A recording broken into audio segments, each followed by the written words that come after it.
The views, comments, and opinions of the following program do not necessarily reflect those of Morris Media Studios, MorrisMediaLive.com, or its affiliates. Listener discretion is advised.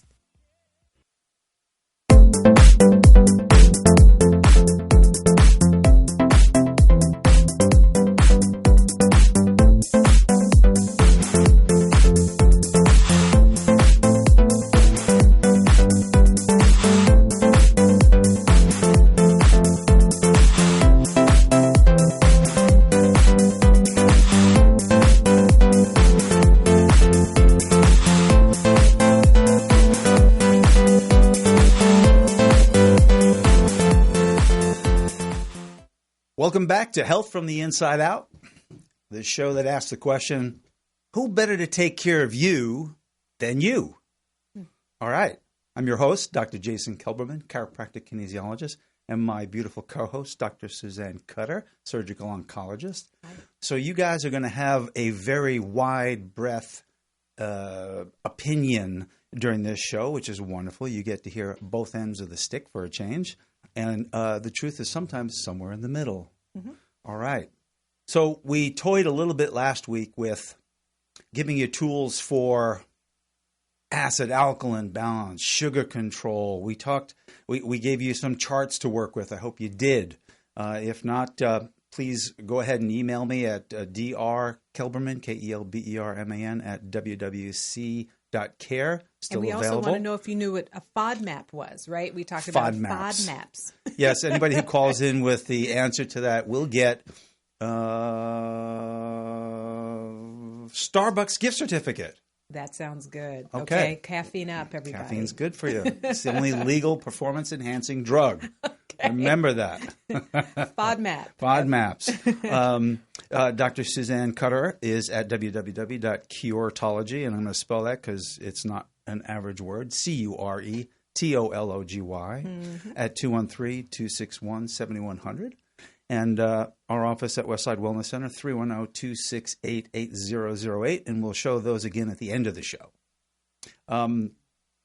So after we got through the last show, Dr. Cutter proposed that we do an in-depth look at the liver. Love your extremely liver. Important organ. In fact, it's so important it will regenerate itself. There's no other organ like it in the whole human body. So we're going to delve into that. I know it's probably not on your things of most interested in on your list for this week, but I promise you we will make it very interesting for you.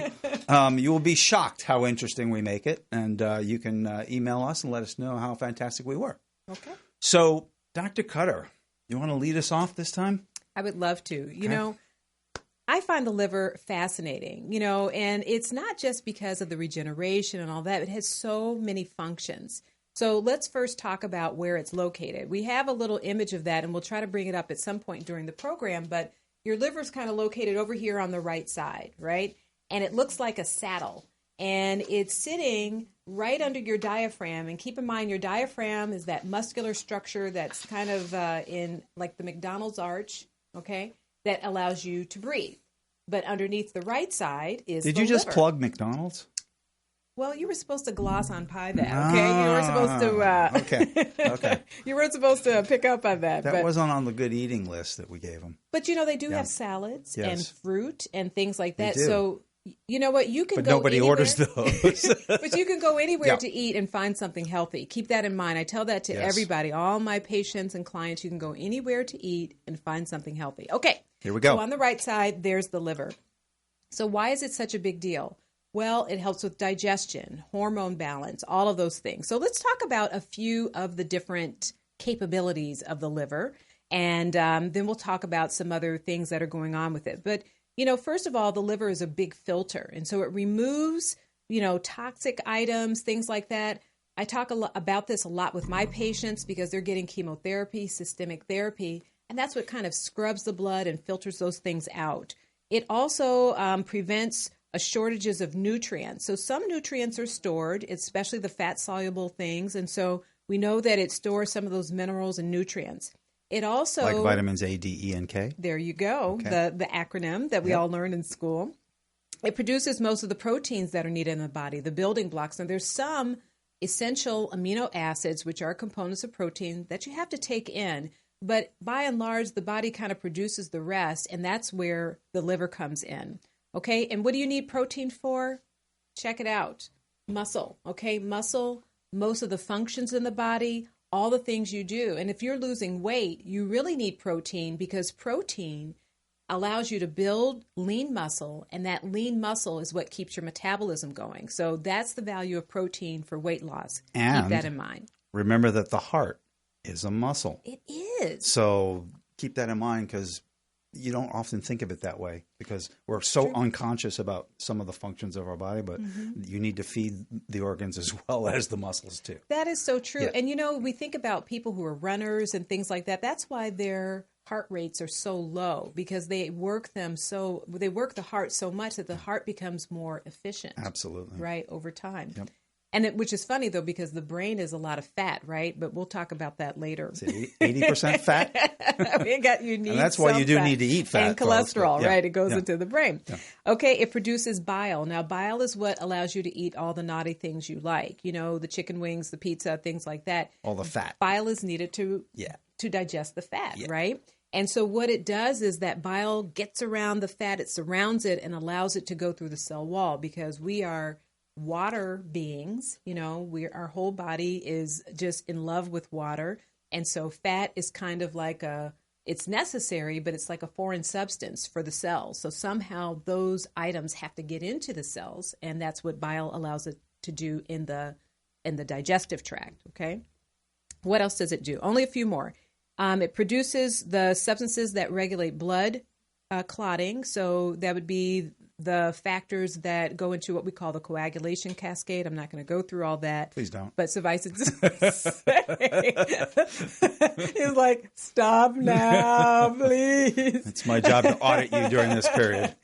It also helps you to fight infections, which we all know are important, especially with things like the coronavirus going around. But keep in mind, that's a virus. And, different types of organisms respond in different ways.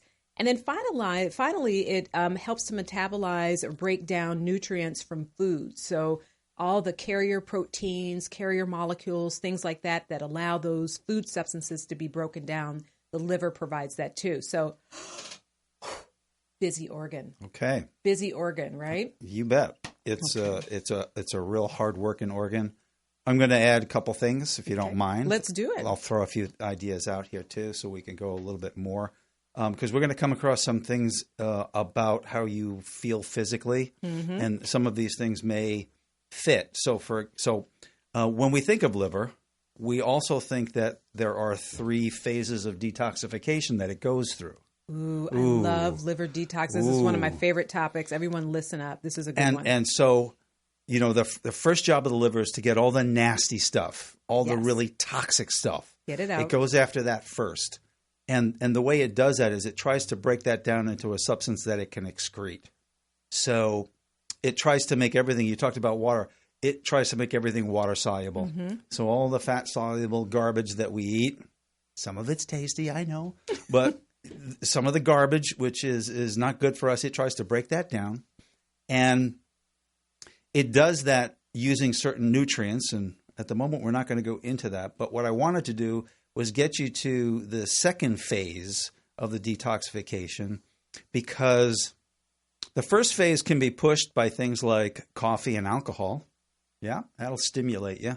But if the second phase isn't working, you get a lot of symptoms that are similar to, let's call it brain fog and other unusual symptoms, fatigue, etc. Malaise. Yes. That's our general term, malaise. Yes. Doc, my blood work looks perfect, but I feel like crap. Yeah, it's like time to detoxify. Sometimes all that is the second phase of detoxification's not working, and your body's getting really bogged down. And that's kind of interesting. You could almost self-diagnose. Please don't. Oh, by the way, here's our disclaimer. The information provided in this is for educational purpose only, and viewers should not use this as medical advice or diagnostic purpose. Okay. All right. Now there's your chart. Yeah. So those are the chart. liver functions there. So you get a chance to see those different functions. And again, you think, okay, which one of these is the most important? I think all of the above. But if you think about removing the toxic elements, and which is what, we're going into more detail now, we'll hear more about that in a second. I think that's one of the most important things. And then I think, producing those substances that allow things to circulate. Those are the two big important functions. So back to detoxing. Yeah, the reason I mentioned that is I believe strongly that one of the many reasons that our current health in America has waned is because we have been exposed to a lot more chemicals of late. I read a study, don't quote me on it, but it's available, where they basically looked at embryonic cord and they came up with something like 200 toxic elements that didn't belong there already being translated through the cord to the embryo. Yeah. So that's our world. Our liver is constantly working. Yeah. It's 24/7. Even when you're sleeping or working, whatever, it's doing its job. And for those out there who want to take care of themselves, you have to eat enough nutrients, and that goes for green vegetables and other things too. Yes. And we'll talk about some foods that go are into that. liver healthy. But you have to eat so that it works. Otherwise, at some point, it doesn't. And I think this would be a good spot for you as an unbelievable expert with the degenerative qualities in our society for livers. For those of you who are just tuning in, Dr. Cutter is a surgical oncologist, which means that she's the one who goes in to remove cancers of all types, I assume, but she can get into that. That's her specialty. So she's seen it in every stage. So she has commented to me in the past that we are seeing way more liver disease, fatty liver, cirrhosis of the liver, et cetera, than ever before at much younger ages. And so it's important, even if you're in your 20s and 30s, to take care of yourself, because what you do there will, cascade into the future. So can I tell you a patient story please do. About someone in their 20s or 30s? I actually just operated on this gentleman yesterday. So he is a young man. He's in his 20s. I'm not going to say his age, and I'm also not going to say where I did it, but he came into the hospital with abdominal pain, just garden variety, right-sided abdominal pain. He gets imaged. What does he have? He's got a blockage in his bile duct system. Where did that come from? That's all the stones. Where do the stones come from? It comes from all the fat, all the chicken wings, pizza, all the, the steak and all of those things. So he had a bile duct stone that was blocking the bile duct. That caused him what we call cholangitis, or an infection of the bile duct. And then he had to get a procedure to clear it, and then he got pancreatitis from that. Oh. I mean, it's just like one thing after the other. The hits keep coming. And on top of that, he had cholecystitis, which is a gallbladder infection and inflammation. And taking out his gallbladder, I mean, it's kind of like I needed a chisel and a hammer just to get all of those, adhesions and everything separated. And, this is a 20-something-year-old young man. Unbelievable, right? At the beginning of his, of his life practically. Yeah. And he has also some fatty liver disease. And we'll talk about fatty liver disease and what happens. But, what I told him was, I said, this is something we used to see in middle-aged and older people where they have all of these types of issues. Right. He's not morbidly obese. He's not a drinker. That's what we associate with a lot of liver disease. Right. He is just a garden variety, 20-something-year-old man. So I'm telling the story to say that what we're doing to ourselves, what we're eating, our habits and everything are changing the age where we're developing certain diseases, and people are getting sicker, younger. We're getting cancers younger, and it's concerning. So that's why I wanted to talk about the liver. I got a thought on that. I want to throw some out. This is good. It could be completely perpendicular. It could be of no value, but I want to throw out your thoughts on fluorides. Okay. And for those of you out there who have been to your dentist and they recommend fluorides for your treatment, it's marvelous. It's great for your teeth. It's my opinion and many other scientists who believe that fluoride doesn't belong in your body in any other way, and that in the same way it blocks cavities in your teeth, it also blocks intercellular communications, et cetera. So I was curious to see what your take on that was and whether you thought that, because we've been fluoridated for quite a while now. We really have. What effects that could have on our systems breaking down earlier as well. You know, I take a similar caution as you do with fluoride. You know, it's not something, and I'm not going to. And not every water filter will take fluorides out either. Exactly. Yeah. And so, I have one of those filtration systems that double filters and just takes everything out of the water. I don't like the word purified water because that means that there's still bad stuff in the water, but it's just not as dirty, Sure. So fluorides, I don't even use fluoridated toothpaste, and the same thing actually now that we're talking about, regular healthcare or what do you call that? Hygiene products. Same thing with deodorants. I don't really believe in the aluminum either. I totally agree with you. Yeah. So we're talking about more chemical toxicity, guys. Right. Okay. We're just going to throw in a few ideas around that maybe you had, maybe you didn't hear of. And we want to make you familiar with many of them so that they don't seem strange because, antiperspirants have huge amount of toxic metals in them, heavy metals in there. That doesn't, and so, I put it on my arm. So, no, it goes into your body. So the whole field of transdermal medication and nutrients and hormone replacement, et cetera, tells us and shows us that whatever goes on your skin can go right into your bloodstream eventually. Okay. Right. So we're back to that. Everything is a chemical, and we want to have as few chemicals on us, in us, around us as possible. And that includes you going to the gas station and standing by the pump and inhaling all the gas fumes. Right. That's not healthy for you either. I get in my car. Yeah. I do that. And or walk to the other end of the car. People like they both are, what are you doing? It's toxic. Kind of thing, but I don't want to stand there. I know it didn't hurt. You didn't think it hurt you, but okay, you did that, and then you did something else, and then you did 12 other things, and by the time you got through your day, you had 50 toxic events on you, and it just adds up. And more work for your liver. Yeah.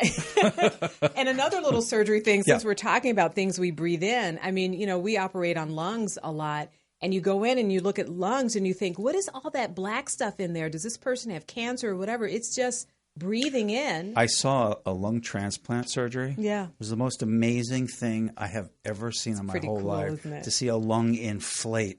It was. I mean, I've seen heart transplants, and but to see the lungs it's beautiful. Pop into life is amazing, and it's gentle, right? It just kind of inflates like that. I like it, because it's basically a bowl of Jello. It's a bowl of Jello, and they attach it, and poof, and it blows up. It's amazing. Yeah. It's amazing. Yeah. So in any case, that's what we see. God forbid we should ever need that kind of surgery. Let's but still, hope not. Yeah. Okay, so you were talking about detoxification. Just more toxins. Yes, we were talking about toxins.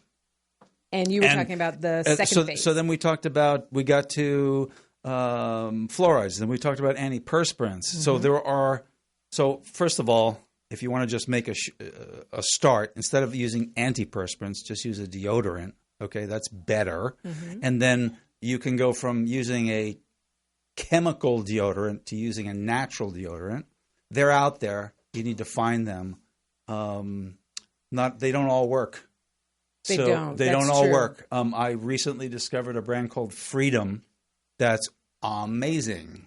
Like one application and poof, you're good for the whole day, even if you had a hard day. Okay, and in fact, I'd challenge you to even go through surgery with it. I think it would work. So it's out there, okay? Non-toxic things are out there. All day. I have one too. Yeah. I use Melaleuca too, and it's really very good. And and there's a few different types. So you have options, okay? You have options of what you can use. Sure. So again, there's another little tip for getting the chemical stuff out of your system. Just don't by not putting it in and exposing yourself. And then the other part. So we talked about detoxification, and here's the other part of the detoxification cycle. It has to come out. Okay? This is one of my favorite topics. Yes, I know. We've had this ongoing. And so we didn't get a chance to post this for you, but there's actually a stool chart, believe it or not. Let's hold it up. I like it. I don't know that you're going to. You probably can't see it. It's a little bit of a distance. Again, you can email us. We'll get you your own chart. That's right. But basically, for all of you people who thought it was okay for you to go to the bathroom twice a week, not okay. I actually had a patient who came in, and her doctor said, "Yeah, that's okay."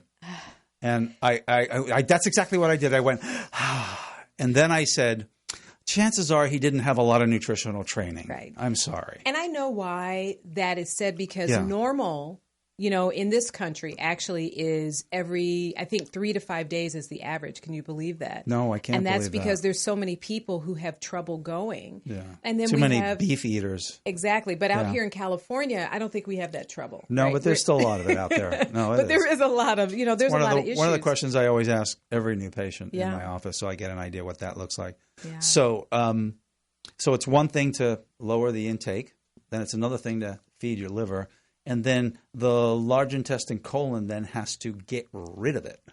So, if your colon doesn't release it, you're holding on to more toxins. You are, and you're absorbing Right. some. Yeah. And or just putting it back into circulation, Right. which I'm going to jump gears a little bit. I'm sorry. Ooh, I love the chart. Okay, so now you can see it. The different Wow. types.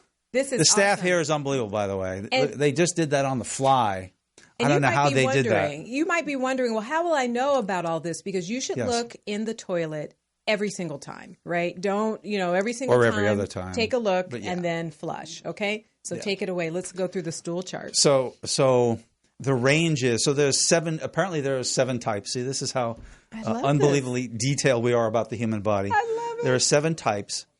The most highly recommended for health is type 4. Some people also say type 4 to 5. I'm kind of thinking anywhere from 3 to 5 is pretty darn Yeah, good. I think so too. Okay. So the verbiage on this is type 3 is like a sausage, but with cracks on its surface. Okay. Type 3. Type 4 is like a sausage or a snake and smooth. Okay. Type 5 is some soft blobs with clear-cut edges. Okay. All of those 3 should be relatively passed easily. You shouldn't be sitting on the can for an hour. If you are, there's a problem there. Yeah. Okay.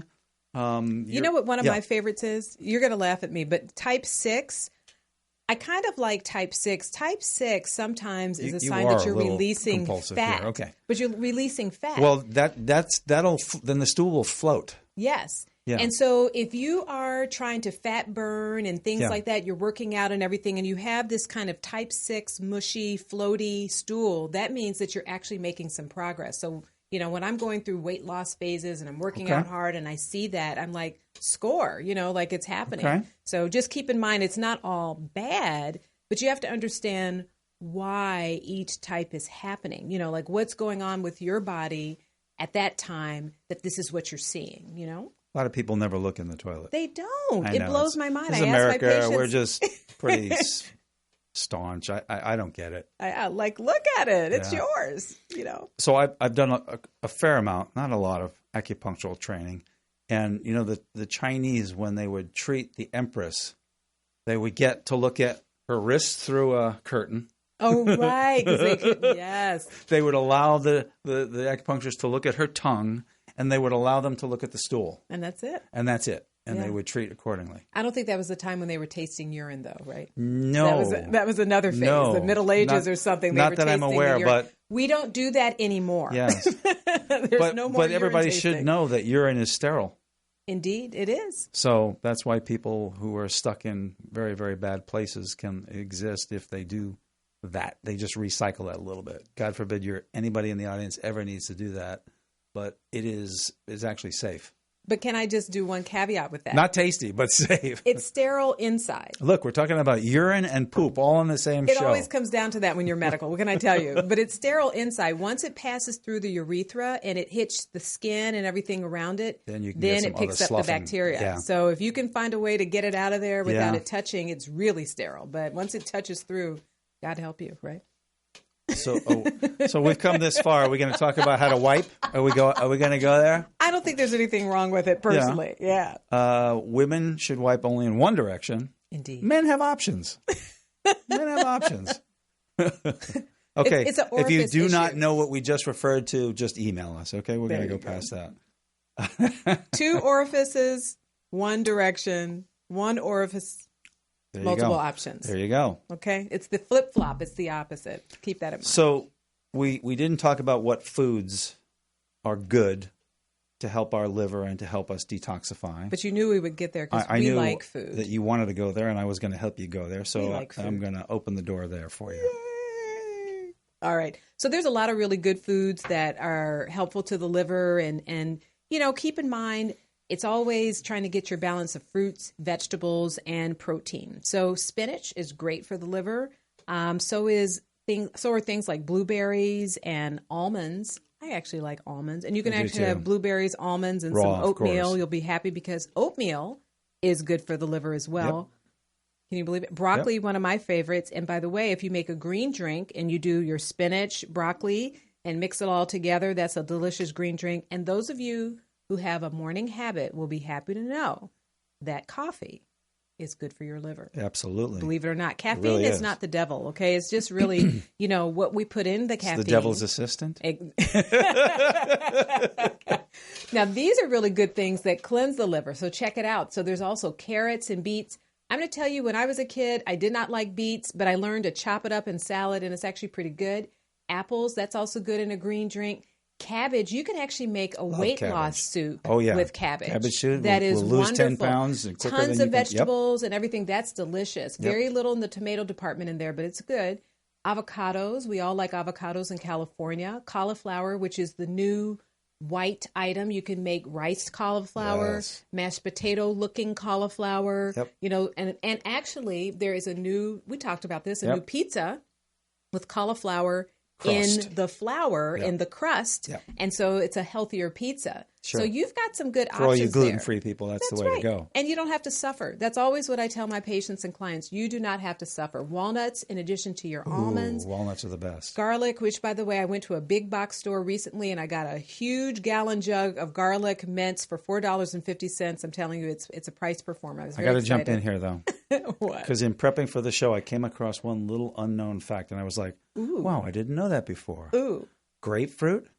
I love grapefruit. Blocks phase 1 detoxification. Does it? Yeah. But we like grapefruit. I know. So don't eat it every day, every meal. Okay. So grapefruit in moderation. I was shocked because I think it's so low on the glycemic index and it's wonderful as a antioxidant base and so forth and so on. But hey, apparently it's the one thing. Yeah, variety is important. Yeah. One other thing that was on there that we didn't mention was turmeric. And turmeric is my best friend because it's a cancer-fighting type of seasoning. So, when you have your garlic and your turmeric, mix that together, toss in some vegetables, it's going to be delicious. And then you can also make a good weight loss drink with your lemon. And it's lemon, cucumber, and one other thing that I can't ever think of. But there's three things, and when it comes to me, I'll let you know. But lemon, cucumber, put that in a blender, green drink. It's really good for weight loss. Okay. Be creative with your shakes, guys. Indeed. I love shakes. Because you know what you like. You just have to find out what the right combination is. I do this all the time with patients. I make some recommendations. They go, ew. I go, okay, well, we got one out of three. So now just find some more things that you can put in your own blend that you like. Yeah. That's, find out what does it for you. Yeah, exactly. Another little tidbit that I found. I used to think that anemia was just a blood-borne thing. Okay. But apparently iron or lack of iron also blocks phase 1 detoxification. So, does it? Yeah. Nice. You need it. You need iron. You need it. All you people out there who are not eating enough of the right ingredients. And unfortunately, the foods that are highest in iron are meats and liver. So here's a good place to jump into what we call... I'm going to call it glandular therapy, okay? Okay. Because the concept was basically if you eat an organ from an animal, the essence of that organ or the DNA, you can do whatever research you want, the essence of that, some people call it portomorphogens, will stimulate that in us. So they often use glandular therapy to support whatever organ is weak for us. Including thymus or spleen or whatever. I didn't know that. I like that, actually. So it's not so much different than homeopathic, which says like cures like. Yeah. This is just on a glandular level. So it's kind of trophic for that. It kind of finds its way toward that organ. Yes. And, okay, I like it. You hit that right on the nail. Thank you. absolutely. So for all of you out there who dabble in that or go to the health food store and kind of look through that, what triggered me to mention that is the iron deficient gals, because I still never forgot my National Geographic on Sunday, whenever it was back in the day, where they looked into an Eskimo village. Mm-hmm. And in the old days, the way it went is when they killed a seal, they would cut the seal open to clean it out. They would give the liver to the women. Oh, because they needed more issue. iron because of the blood loss during menstruation. So I that just always stuck in my head. You know how you go through life and you go, why do I still remember that? I've been trying to forget that before. The baby seal, the seal. Exactly. So that's the important thing. And so in America, we have gotten to the point where we don't eat animal parts. We've begun, and I'm not a fan of that point of view. It used to be you could find animal parts such, in a variety of different ways. You could get liver, you could get tongue, you can get kidneys, you can do all kinds of sweetbreads. Remember sweetbreads? Yeah, yeah. All of these things have fat-soluble vitamins in them. In fact, that's where I believe we used to get vitamin D from. So take away our vitamin D from animals and take away our sun, and that's why we're all vitamin D deficient. Plus the fact that we can now test everybody for it, too. Exactly. Yeah. But it's astoundingly so. It's not just like a little deficiency. Everybody is. Everybody. That's an interesting Except those thing who are taking it and then they show up with decent values. Yeah. But so I'm a fan of that. I some people still say, oh, I don't like liver. Okay, well, figure out how you do like it. Put something on it. Put some teriyaki sauce on it. Whatever. One of my partners is a great person who knows where all the good sandwich places is. So we had banh mi sandwiches. You know what a banh mi is? It's on a French pastry. It's like Indochine. It's French pastry with You're make Asian. Me hungry, aren't you? It is delicious. Okay. But this place put pate. Okay, I love on this, pate. so it was a wonderful, flaky, delicious baguette with pate. And then it had all the veggies that you get and maybe a little kimchi and things like that. It was amazing. But I'll just never forget that sandwich with the pate. It had all the balance because it had carrots, pate, cabbage. It was a true kimchi. balanced meal. It really was. It was pickled, and then it had, I can't remember the meat, like turkey or chicken or something like that. That's a really good balanced meal and still tastes tasty. I mean, so that just triggered a thought in me because recently I started using walnut butter. Ooh, now I haven't even heard because of that. I really wanted to eat walnuts. They are so good for you. They have the highest amount of omega-3s of all the nuts. And I really wanted to work that into my diet. And I just find them dry.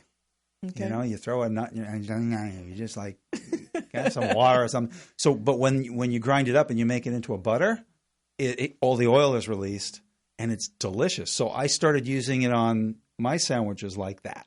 Oh. And so instead of the pate, instead of butter, I just put a little walnut butter on there. It gives an amazing flavor. Really? Yeah. With what kind of, like turkey sandwiches? Anything and everything. Any kind of sandwich. Yeah. Interesting. Yeah. I do that with hummus, but I've never tried that with a butter. Try it. It's I just. have to try that because I love So you hummus. can get those butters everywhere now. You can get You're cashew right. butter, almond butter, walnut butter, pecan butter, etc. Though not everywhere. So, but you can get it online. You can order it online, of course. I used to eat soy nut butter until I started, reading about the soy supplies in the States. Yeah. They're really not as good as some of the supplies in Asia. And I started getting, a little bit concerned about it. And so I just decreased my intake. I'm not anti-soy. I actually think soy is great. It's a great source of protein. And Asian populations that have it natively, when they get it in their country, their supply of soy is a lot better than our supply here. But, they get a lot of longevity, out of that staple in their diet. Mm-hmm. So I don't think it's all bad, but we just have to find a good supply here. Very hard to find here. Yeah, it really is. Even what is called organic is not necessarily better here, unfortunately. And I don't mean to downgrade our farmers. They're doing a great job. They're feeding a lot of people, but Yeah. But there's more organic farming now, and I think there's a lot of farmers who are support them. Yeah, we should support them all. All these farmers markets Yeah. and things like that. I think it's a good thing. You'll get a better product and at usually a lower price even. Yeah. And you just have to, go there. It reminds me of the old days when we used to just walk down the avenue and buy fruits and vegetables and meats and fish and that. Not at a Ralph's. Right. It's terribly convenient, though, to walk into a superstore and try to buy everything, all in one place. It's convenient. And let's face it, that's where we've gotten to in America. We have sacrificed quality for convenience. It's true. And, that also used to be family time, like the family together would go and, get the food and things like that. It was a little different. Now everybody's rushing around. And so shopping is just one of those necessary evils. But hey, you can order it online. Exactly. You can have everything delivered online. Which, I used to do that. That's another whole show. We're not going to go there.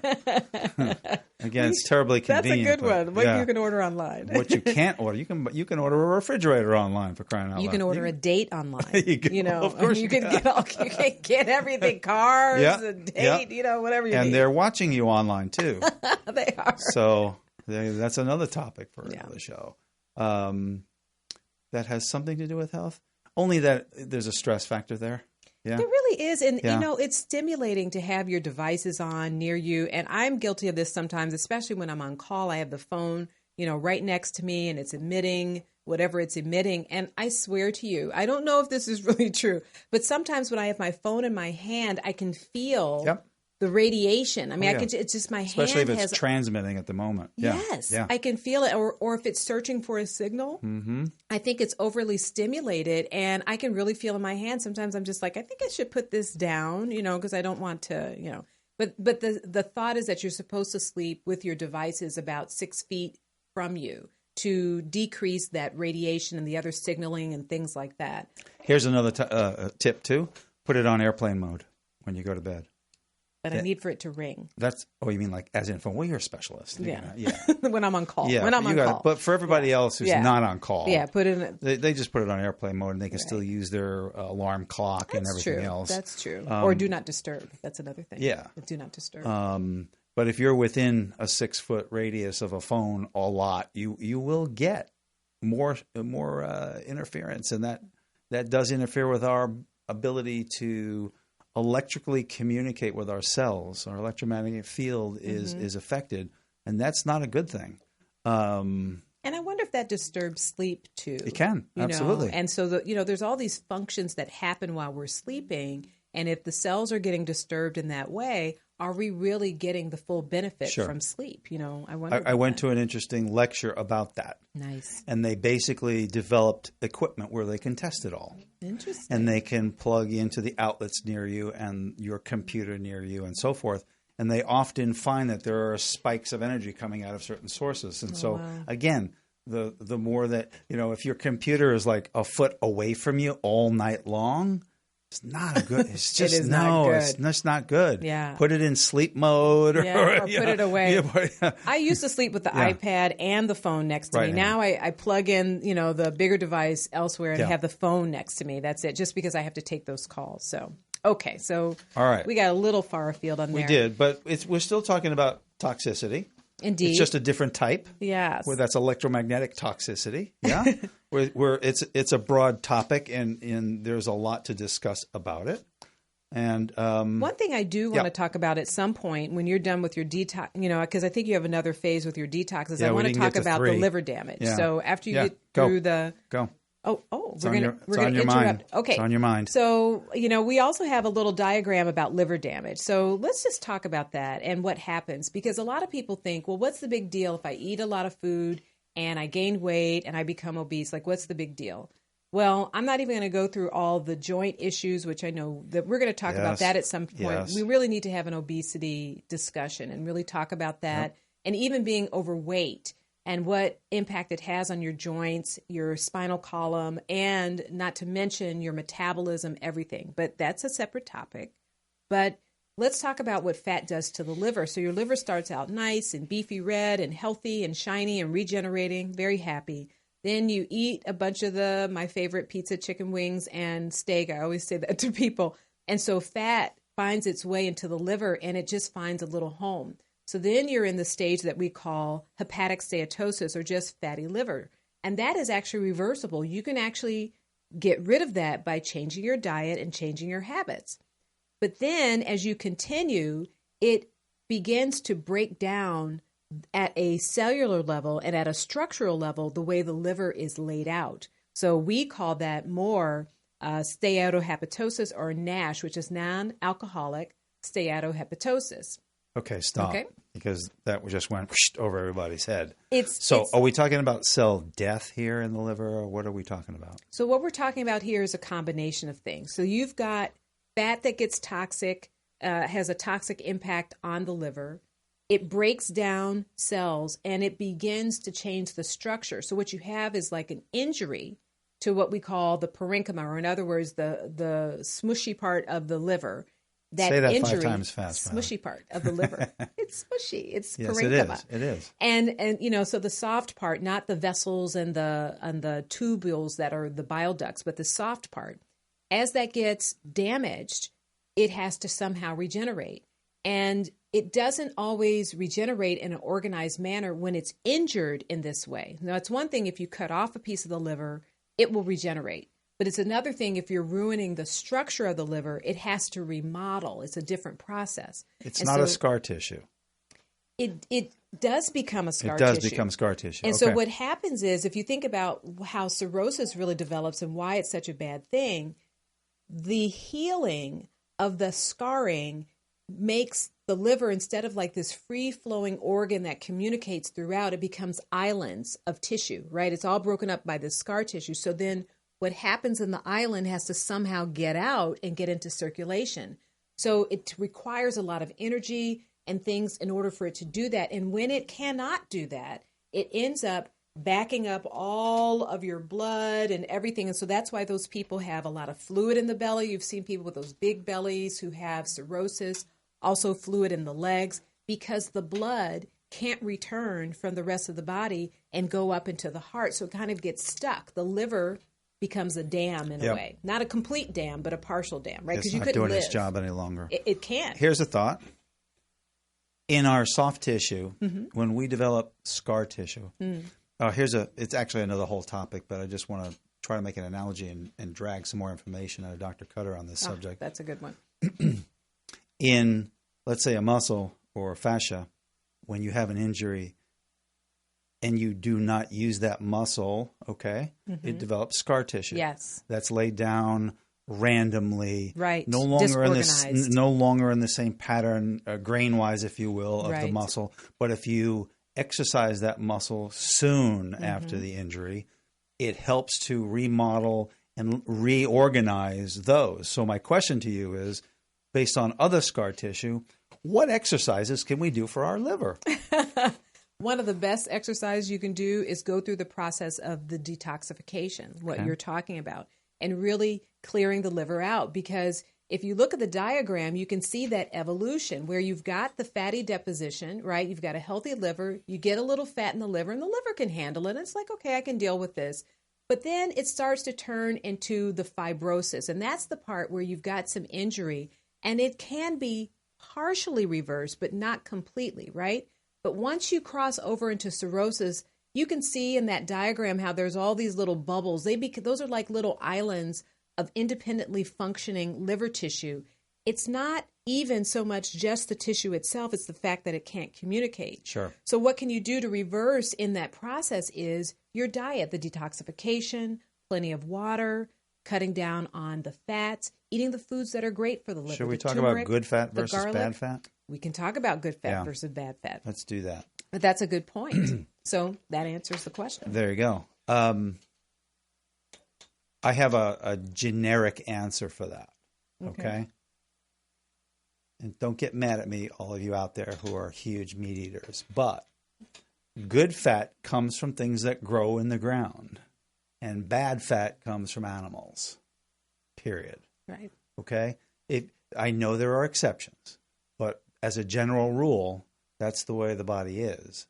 And if you follow that, so I love my steak. Great. We'll just cut all the fat off of it because it has no value for us. Right. The meat does. There's plenty of fat in the meat already. You don't need to have all the gristle and everything else in there. Okay. You can cut that off. I know you want to cook it with it. That's fine. Cook it with it to get the flavor and then cut it off. So that's a general rule to eliminate bad fat, okay? And there's a famous former boxer who I will not name that designed a nice little grill that drains off all that fat. So there's no excuse. There's ways to drain off that fat. Right. So then good fat, obviously, it's California, so we're loving avocados, but nuts and oils. Olive oil. It's why many people think the diet that is used in the Mediterranean, where there's a lot of olive oil is used, but I love olive oil, but it's not omega-3. Yeah, and it's a good oil, but it's not as good to us. We get omega-6s and 9s very much in our diet. We don't get the 3s enough in our diet. Well, avocado oil is supposed to really be a very good oil. Yeah. What do you That's think a hard about, one to find, though. But it's so now flax more oil. Flax widely oil is a great distributed. oil. Yeah. By the way, you can put that on salads. It has almost no flavor. So if you want to blend that in and get extra omega-3, that's a really good thing to do. What do you think about coconut oil? So I love it. I think cooking with it is remarkable because it handles the heat better than even olive oil. I have come across a couple of cases where too much of it is a bad thing. It is a bad thing. Yeah. But that's like everything else, isn't it, guys? You know, you can eat too much of everything. You can have too much sex. You can have too much sugar. You can have too much of anything, and it's not good. Just moderation. But never too much broccoli. That's my thing. No. I love broccoli. I think we need to bring a psychiatrist on the show. You know how I use coconut oil? I use that as my butter. So if I have... Works great for that. Yeah, you can spread it on. And I also use like a seasoned salt mixture or, that has the Himalayan salt or whatever. Beautiful. And some other like a smoky... I love this stuff. It's got like a smoky paprika and some other things. And I just kind of put that on there. And then all of a sudden, instead of a buttered bread, I have this nice like multi-grain or Ezekiel bread, which is one of my favorites. And then I put that little schmear on there. That's my New York in me. Okay. And it's delicious. I like that. Let's talk about salt. You just opened the door there. Okay. I feel like an attorney. You open the door. I'm allowed to talk to the judge. That's right. But we don't need any witnesses or documents. Where is the judge when we need him anyway? Here comes the judge. God, I miss Flip. Okay. The controversy. Okay. Some salts claim, that they're more than just sodium.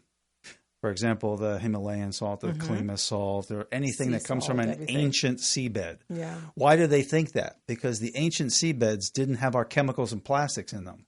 So you're getting a cleaner product, number one. But you're a medical doctor. You deal with this, I'm sure, all the time. You get patients who their doctors have told them for a variety of reasons that they should limit salt. You want to expand on that a little bit on who you think it's really appropriate for and who it isn't because it's kind of overused still?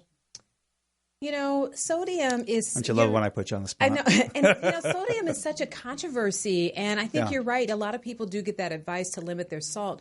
But sometimes it's not because of the salt itself. It's because of their overall condition. So people who have cardiac conditions, heart conditions, or blood vessel conditions and things like that, the salt, unfortunately, is a bad player in their overall cardiovascular disease. And so in order to avoid that... Because it's thought that it retains water or for whatever reasons. Yeah. And so, salt, so that people go on a 2-gram sodium And no one has diet. done studies with regular salt versus pink salt versus... No one's done anything, so we don't really know, do we? We don't know if the other salts are not as any deleterious or or not as, bad for you. So, that's the whole thing. And what I tell people about salt is this. I kind of do a no white diet type of thing for health. So no white rice, no white sugar, no mayonnaise, no those white things. Breads. No white breads either. Right. But, the same thing with the salt. You can do like one of those sea salts, a Himalayan salt and things like that.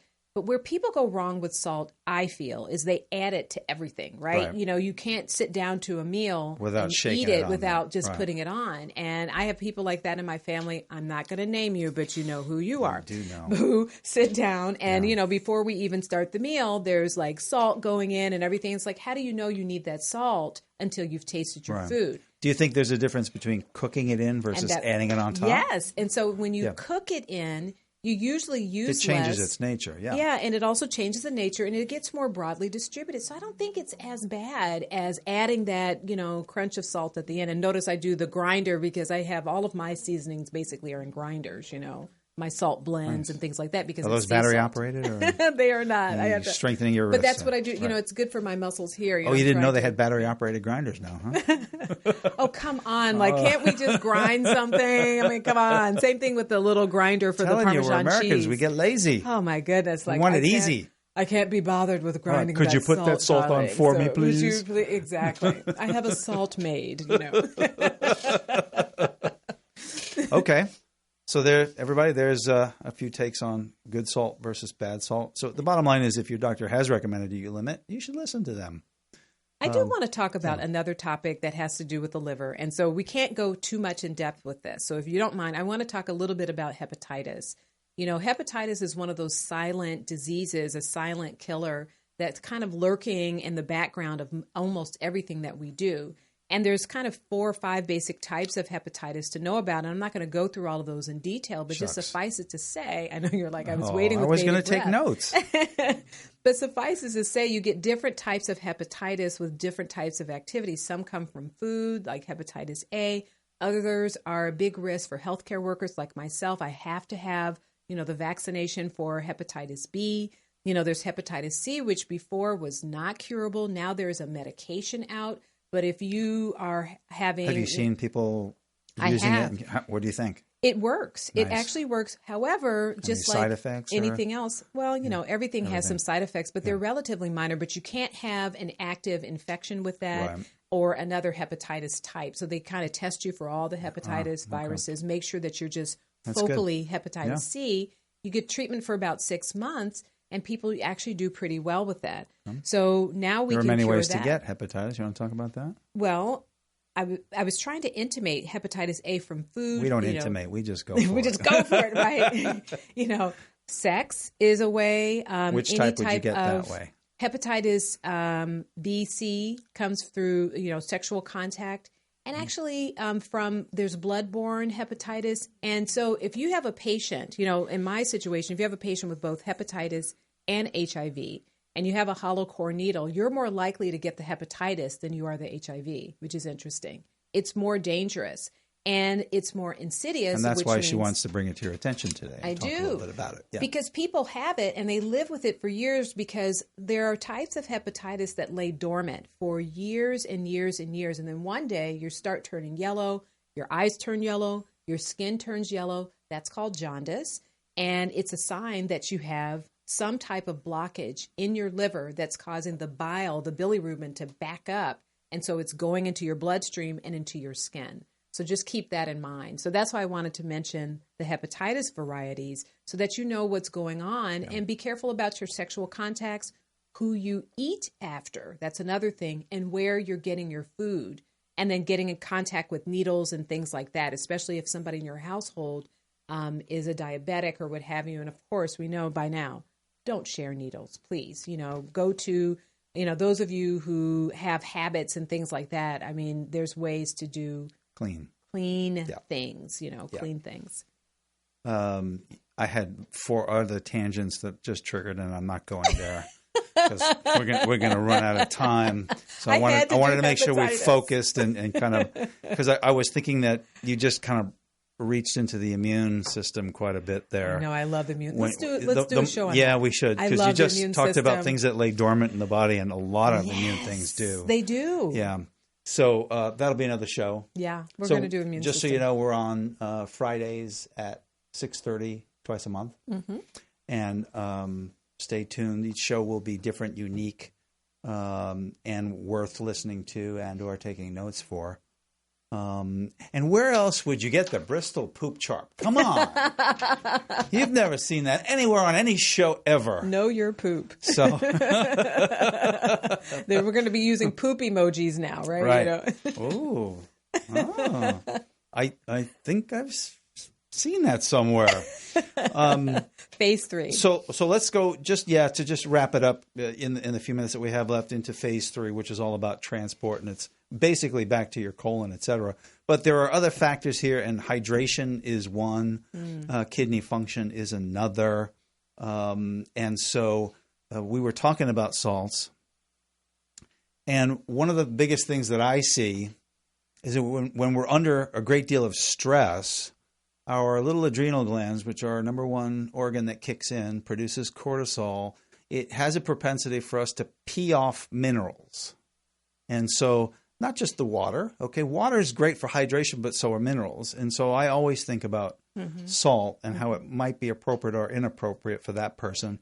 And especially if you're athletic, doing something for more than 45 minutes at a time. Yeah, you've got to replace certain things or you're going to run out of gas.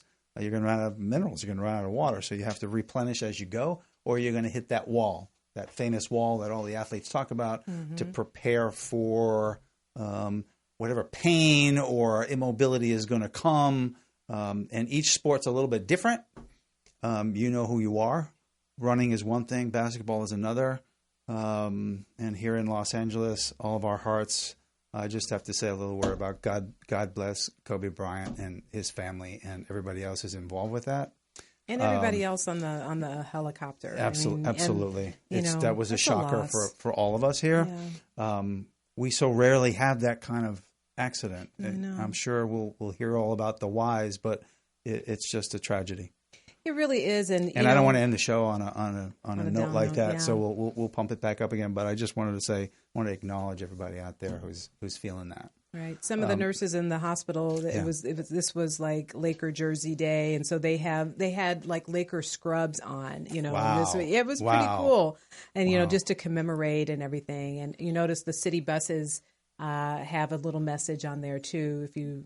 I spend a lot of time in traffic, so I look around, and there we go. So yes, yeah. So getting back to just finalizing some of the phase 3, the hit parade. Why is everybody pushing vegetables? What's that about? Love vegetables. It's not just that green is good, green is God, green is great. We know that. It has what you need, but it also has fiber.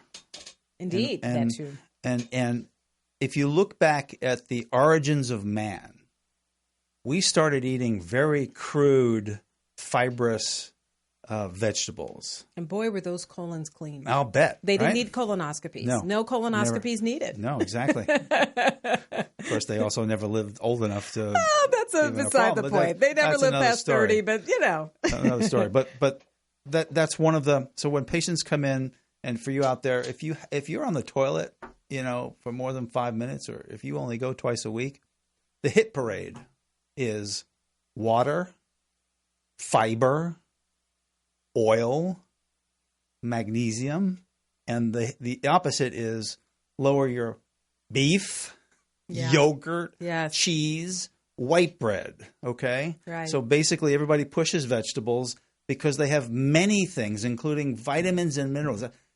Vitamins and minerals, what are vitamins and minerals?